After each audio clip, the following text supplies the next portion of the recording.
Gracias por la invitación. Hace tiempo que no estaba acá, en esta biblioteca tan linda. Y bueno, como dice un refrán, somos pocos, pero los mejores. Y le voy a contar, antes de empezar, le cuento una anécdota, pero muy rápida, anécdota real. Hace unos años, alrededor de 10 años, el Congreso Argentino de Neonatología, que lo organiza la Sociedad Argentina de Pediatría, en el Hotel Panamericano. El último día era un sábado. A las 8:30 había una conferencia sobre el seguimiento de los prematuros de muy bajo peso, es decir, los extremos. Mi mujer, que se dedica a seguimiento ya hace más de 25 años de los prematuros, fue a las 8 de un sábado a escuchar la conferencia que iba a dar el doctor Lex Doyle. Es un neonatólogo australiano de primer nivel, excelente como persona y excelente neonatólogo. Entonces, cuando Doyle empieza la conferencia, las salas esas del Panamericano, por ahí ustedes la conocen, son con capacidad para 700, 800, y había más o menos unos 30, 40, más o menos este grupo. Miren lo que dijo Doyle.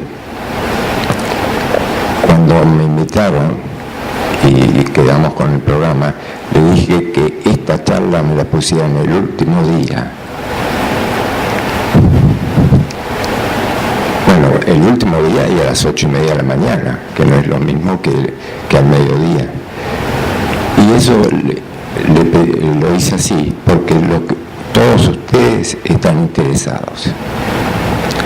Es decir, fíjense cómo en ese momento, y ya él lo había pensado, él prefería que hubiera poca gente, pero que estuviera interesado. No importa que tuviera todo esto lleno y el 80% no le interesaba. Bueno, el tema puede parecer que no tiene mucho que ver con la ética, pero como vamos a ver, tiene mucho que ver. Realmente, la actitud crítica y la incertidumbre son algunos de los muchos, de las muchas cosas que la profesión médica fue perdiendo.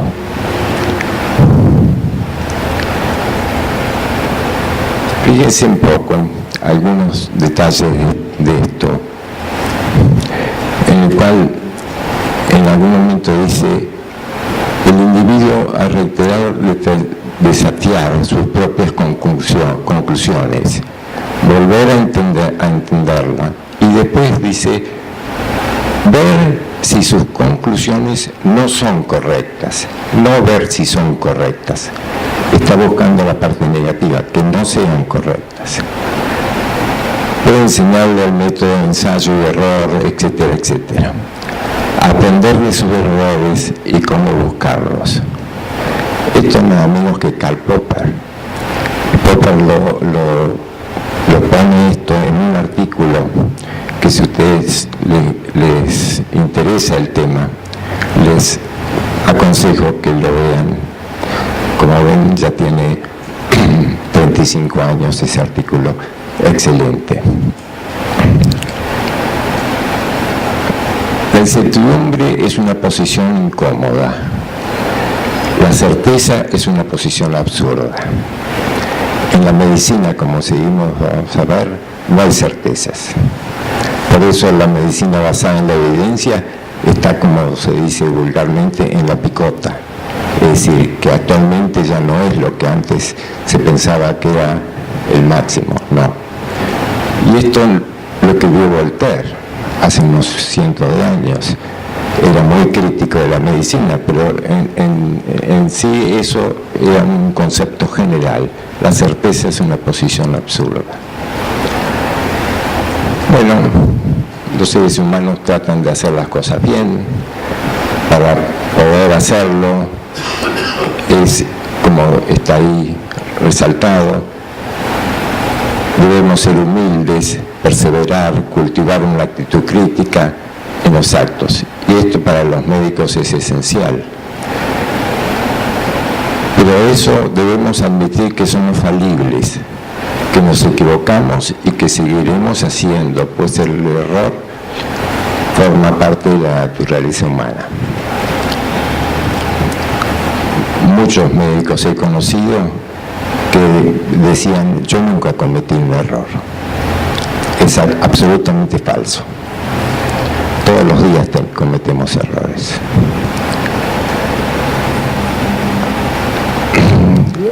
Tal vez lo peor de la medicina moderna, o una de las cosas peores, es que parecería que la curación de los pacientes es por el conocimiento biológico y por la tecnología. Falso también. Es tal vez tan importante o más atender al paciente, escucharlo, etc. El que más sabe de ciencia no es el mejor médico muchas veces, y la ciencia crece constantemente, pero parecería que los buenos médicos son cada vez más raros, y es cierto. La verdad, debemos aceptarlo. El péndulo de la medicina se inclina a los aspectos científicos. Deja, digamos, de un lado altruismo, empatía, humildad, incertidumbre, que son aquellas que no hacemos para que nuestras acciones sean buenas cuando un paciente nos está pidiendo una consulta. Los modelos tradicionales de la educación médica han reforzado la infalibilidad. De hecho, hasta no hace mucho, la gran mayoría de la gente pensaba que los médicos eran siempre infalibles. Ahora, como ya el tema de los errores fue creciendo, y ustedes saben que los errores médicos es la tercera causa de muerte en Estados Unidos. Mueren alrededor de 400.000 norteamericanos por errores médicos.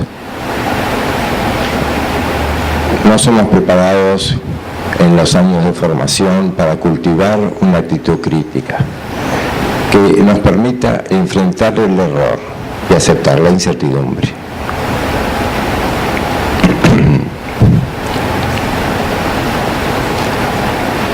Lo realmente necesario, esta es una frase que ahora van a ver, creo que varios de ustedes lo han conocido, a quien la escribió, es tener en cuenta la medicina no puede tolerar nada por debajo de una decencia mínima, y esto significa nada que perjudique a los pacientes, ya sea por ignorancia, estupidez, codicia, etc.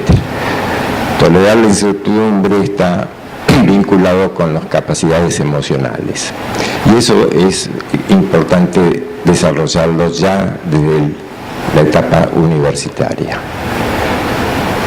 Esto nos lo dijo Adres en el 2009 en una conferencia que fue a dar al Hospital Italiano, que le pedimos nosotros, el Comité de Seguridad. Y la verdad que Adres él dijo: bueno, voy a hablar de la actitud crítica. Pero también en la vida, los humoristas son muy buenos para detectar las cosas. Ahora, como estamos en el Campeonato Mundial, ¿qué autocrítica hizo después de cometer el gol en contra Galíndez y que nuestro arquero no es bueno? Claro, le pasó el fardo al otro.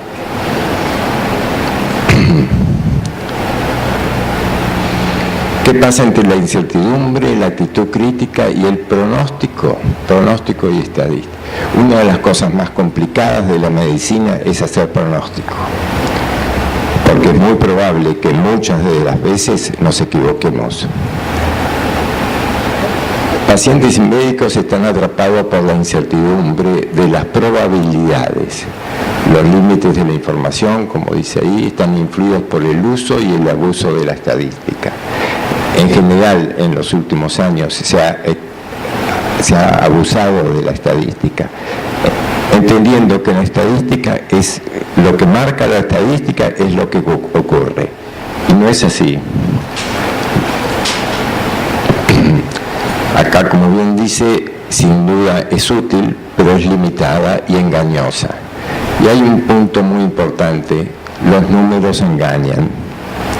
Por lo tanto, aquel viejo frase en medicina 2 más 2 son 5, ténganlo presente todos los días, porque los números engañan. No hay certeza que un paciente en particular le vaya bien. Las estadísticas fallan al responder sobre la vida y la muerte o la muerte de un paciente. ¿Qué debería un médico decirle a un paciente?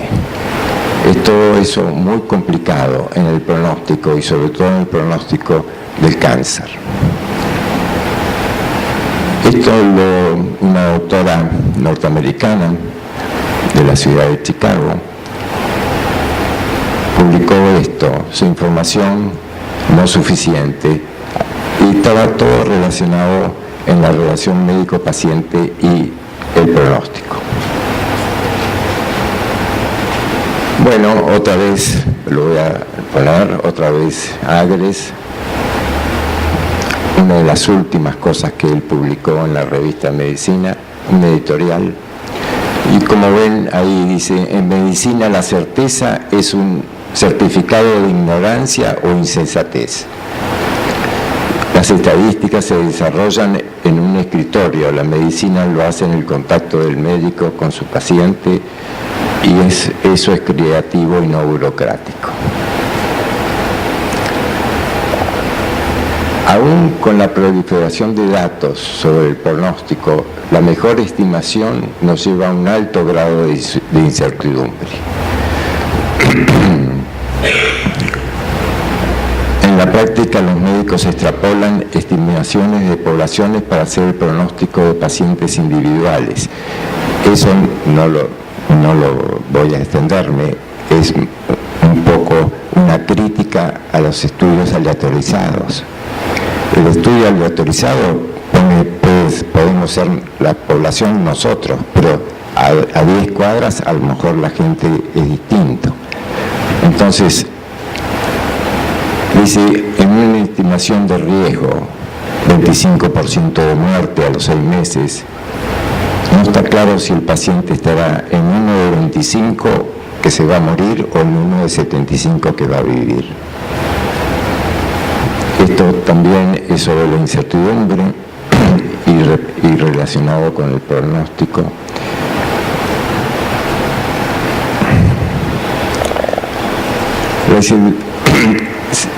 Evidencia y incertidumbre. La evidencia sola, si van juntos está bien. Si va creyendo que la evidencia es como la Biblia, no le va a resultar. La medicina basada en la evidencia no tuvo en cuenta de quién fue el que la creó, David Sackett.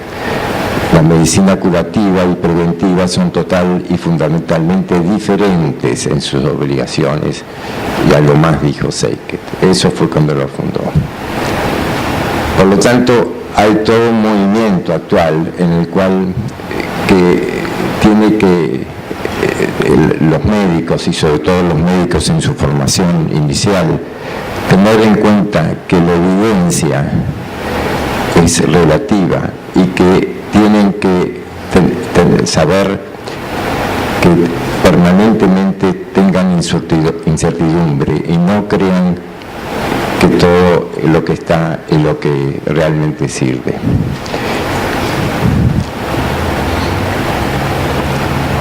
Bueno, habría mucho para hablar, ¿no? El desarrollo tecnológico,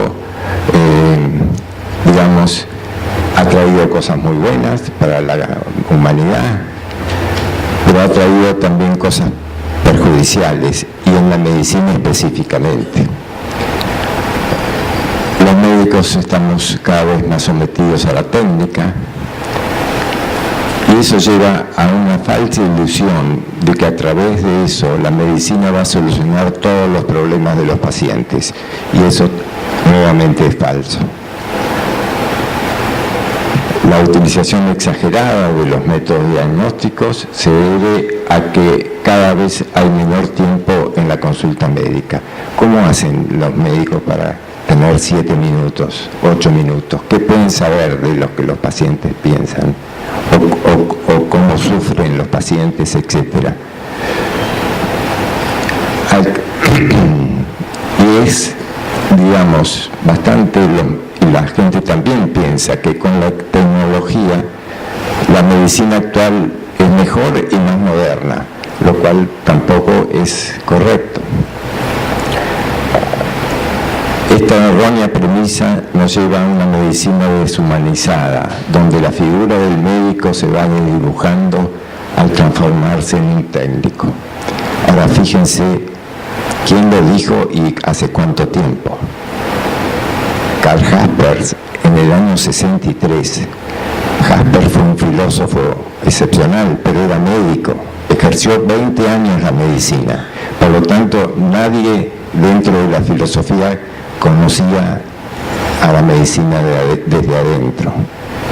Y ya en esa época, pocos años antes de morirse, estaba diciéndonos estas palabras. William Osler dijo una frase cortita, como varias de las que él tenía, y escucha a tus pacientes, te estarán diciendo el diagnóstico. Pero claro, si no los escuchamos, no perdemos esa posibilidad.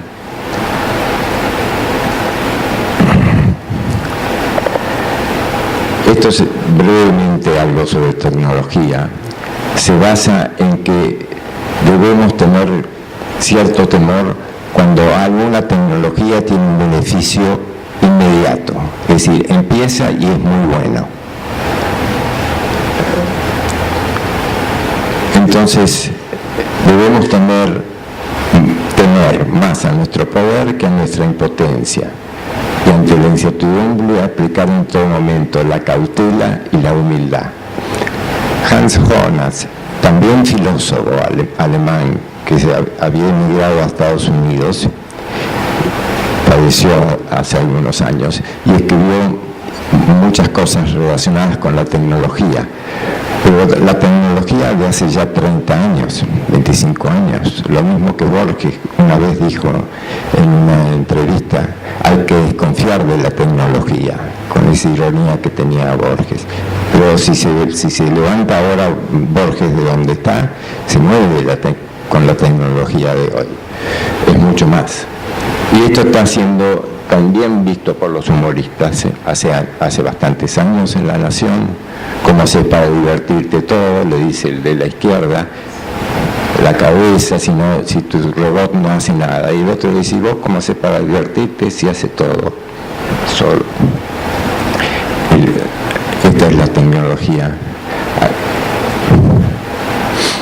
La información médica y el conocimiento.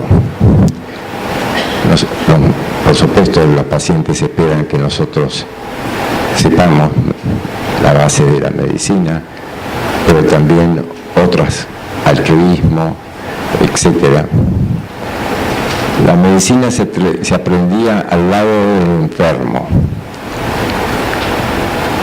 Y con el ejemplo de los maestros. Eso sigue siendo algo muy importante. Los residentes, por lo menos en el hospital italiano, lo que vemos en otras disciplinas, en pediatría también, pero tal vez un poco menos, es que no se atiende al lado del paciente. Los médicos no revisan a los pacientes y por lo tanto realmente se ha perdido eso de la medicina al lado del paciente. Por lo tanto, hay menos maestros. La tecnología, como ya dijimos, da gran información, pero es mucho más de lo que se necesita para un médico. La tecnología se está refiriendo a que cualquiera de ustedes llega a su casa, pone en Google, abre un artículo que publicó ayer en New England Journal of Medicine. Los médicos jóvenes leen el abstract nada más. Y están convencidos que con el abstract saben un montón. saben nada. No se puede saber ni con un acta ni con un paper tampoco. Es todo un círculo mucho más amplio. Un riesgo que lleguemos a que los médicos que solo tienen copiosa información supongan que también saben mucho, cuando es justo lo contrario. La verdad que estas frases de Eliot fueron muy lindas. ¿Dónde está la sabiduría que perdimos por el conocimiento? Pero después, ¿dónde está el conocimiento que perdimos por la información? Actualmente en la medicina predomina enormemente la información, no el conocimiento. Y eso es absolutamente, digamos, terrible, yo diría, para la medicina, porque no es lo que se espera de ella. Es importante desarrollar el espíritu crítico, ser escéptico con la información que uno recibe. Y también en aquellos conceptos que parecen ser una verdad irrefutable. Ustedes fíjense, los estudiantes y médicos piensan en la ciencia, digamos, pero no se dan cuenta que la ciencia tiene patas cortas. Lo que hoy es cierto, dentro de una semana pueden haber cambiado, porque la ciencia va avanzando, obviamente. Eso que dijo Toffler es verdad. En el siglo XXI había que aprender, desaprender, volver a aprender, etc. Para llegar al conocimiento se debe aceptar y tolerar la incertidumbre, ya que es lo único que nos permite reflexionar acerca de cuál o cuáles serían las opciones más adecuadas. La tolerancia a la incertidumbre debe cultivarse desde las escuelas de medicina. Los médicos, insisto, actuales y los jóvenes, en general, saltean la incertidumbre, para ellos casi no existe. Esto parece un trabalenguas, pero es en italiano. Quizá que non sa, quizá que sa, non sa. Bueno, quien sabe que no sabe, sabe. Quien sabe que sabe, no sabe. Acá Bill Rogers fue un clínico norteamericano muy destacado en la década del 30 y dijo muchas frases. Esta me pareció buena, cuando dice: no todo es mucho lo que no conozco, lo que me preocupa son las cosas que creo que conozco. Y los médicos muchas veces creen que conocemos, pero la verdad que no. La mitad de las cosas que le voy a decir son muy probablemente erróneas. El problema es que no sé cuál mitad es. Eso lo dijo Murray Enkin, un médico canadiense. Rápidamente, para no dormirlos mucho, el saber es las 7 etapas de la ignorancia. La primera etapa es: sabes que no sabes, pero estás seguro que puedes aprender. Segunda, sabes que aún no sabes y que los datos son solo datos. Ya sabes qué hacer, pero no sabes cómo hacerlo. La cuarta, sabes que no sabes, pero conoces a otros que sí saben. Quinta, es la etapa peligrosa: crees que sabes y otros piensan que vos sabes.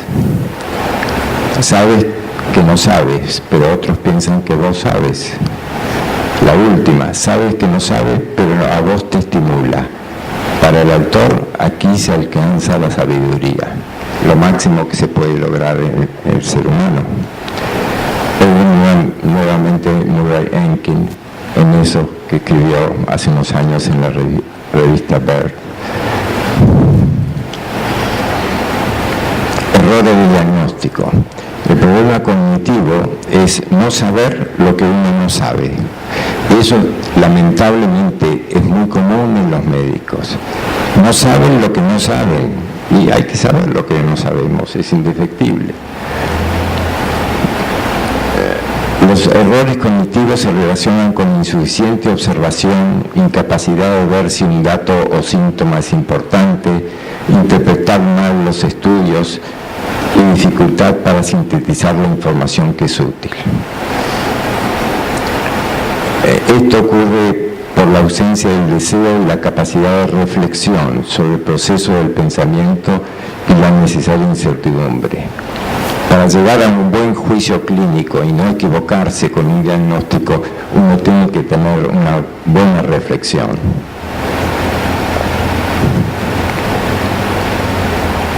¿Cómo piensan los médicos? El pensamiento, como dice ahí, es una acción muy compleja, un acto de una repetición permanente e invisible y de que raramente tomamos conciencia. El lenguaje médico fue desde tiempos inmemoriales instrumento de indagación y conocimiento, sustentado por la empatía, las habilidades de comunicación y el tiempo necesario para que la palabra pudiera desplegarse en toda su potencia.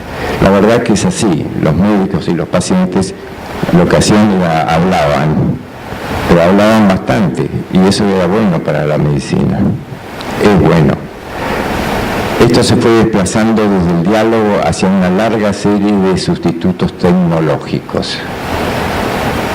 De nuevo, Catherine Montgomery, pero en otra cosa que escribió, que es cómo piensan los médicos. Debemos reflexionar cómo nos conducimos, ya que la conciencia lúcida, como dice ahí, de nuestros propios errores, es lo que nos protege contra la insensatez y la frustración. Algo parecido a lo que decía Agres en lo que le mostré. Acá de alguna manera me pareció interesante eso que dice Montgomery. La proliferación neoplásica de la información engaña el pensamiento y así el juicio clínico se pierde o se confunde. Eso de proliferación neoplásica me pareció fantástico como palabra. De repente se va aumentando notablemente. La incertidumbre resulta a menudo silenciada bajo el ropaje de profesionalismo y otros recursos que llevan a que médicos y pacientes olviden o no tengan en cuenta esa realidad. La educación médica es intelectual y moral. Deben preparar al médico y al estudiante convivir con la incertidumbre, la paradoja y la contradicción. Y también termina siendo un saludable escepticismo. Los médicos deben no ser escépticos, no creer todo lo que nos están contando o lo que estamos leyendo. ¿Cómo piensan los médicos? Seguimos con eso. El pensamiento médico, bueno, podríamos estar todo el día de hoy, mañana, pasado. La idea de que la medicina es una ciencia no hace justicia a lo que realmente es. La compleja empresa social que la medicina encarna está muy alejada de las visiones ingenuas de la ciencia biológica, que aún sobreviven en las mentes de muchos. Una ciencia sometida a la lógica elemental, basada en reglas que gobiernan sus eventuales consecuencias, no es correcto, no es adecuado en cuanto la medicina está gobernada por la contingencia. Ustedes contingencia saben, son las dudas, son las cosas que no conocemos bien. Acá Catherine dice, abusando de una vieja fórmula del chiste sintáctico, alguien podría modificar la pregunta que motivan estas reflexiones convirtiéndola en un incómodo interrogante. ¿Cómo le parece que sería? Bueno, ¿cómo piensan los médicos? Nuevamente Catherine Montgomery. Eso que ella publicó, puso ese cuadro que todos ustedes conocen, que se llama El Doctor, que lo pintó el padre que era de ese chiquito que está agonizando. Y el doctor Murray se quedó toda la noche. Ya habían pasado como 10 años cuando le pidieron al pintor para la Tate Gallery en Londres, pero él se acordaba de todo lo que había hecho el médico, cómo los acompañó.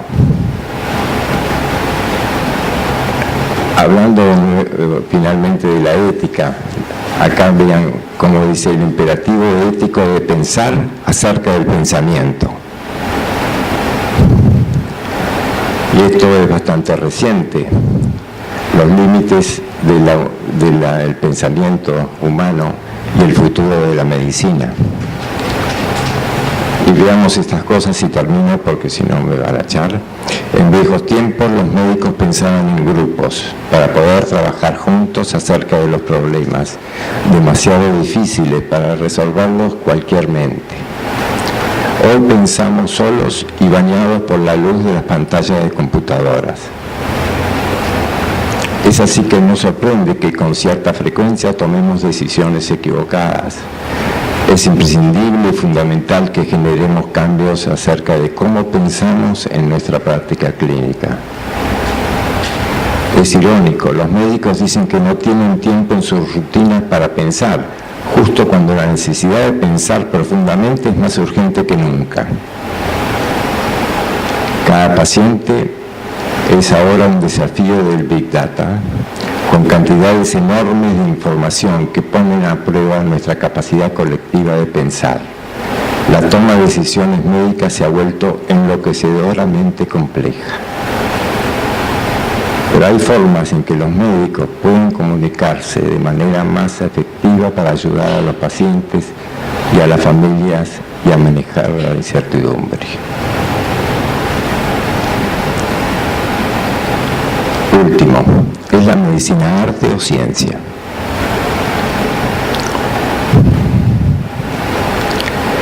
Es una disciplina humanista con un componente científico o una disciplina científica con un componente humanístico.